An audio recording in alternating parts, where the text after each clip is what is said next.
9 ans après le mouvement de protestation Les Bonnets Rouges, qui était apparu en réaction au portique écotaxe, la Bretagne redescend dans la rue.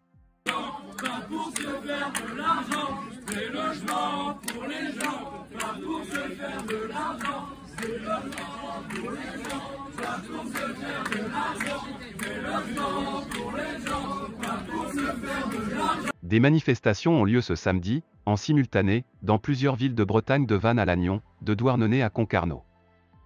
Leur objectif est de dénoncer des conditions d'accès au logement de plus en plus difficiles pour les locaux. Pour louer, comme il y a de moins en moins de biens, il faut avoir des dossiers en béton.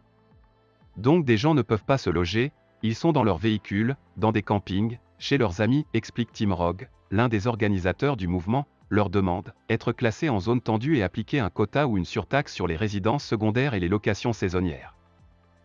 C'est une conséquence directe de la crise sanitaire, avec de plus en plus d'acheteurs qui veulent une résidence secondaire pour y passer quelques semaines de vacances ou pour la mettre sur Airbnb et gagner de l'argent. Pour vous donner une idée, à Arzon dans le Morbihan, 8 maisons sur 10 sont des résidences secondaires. À Carnac, c'est 7 sur 10. Le problème ne se pose pas qu'en Bretagne. La situation est en réalité la même dans toutes les zones très touristiques l'été qui ne sont pas classées en zone tendue, comme c'est le cas de Paris ou de certaines villes du bord de mer. Cette classification a plusieurs intérêts. Elle permet par exemple d'encadrer les loyers, pour protéger les locaux, de fixer des quotas comme à Saint-Malo, pas plus de 12% de résidences secondaires dans la cité corsaire, et de surtaxer les appartements ou les maisons de vacances au niveau des impôts fonciers. Une idée qui ne plaît pas évidemment pas aux propriétaires.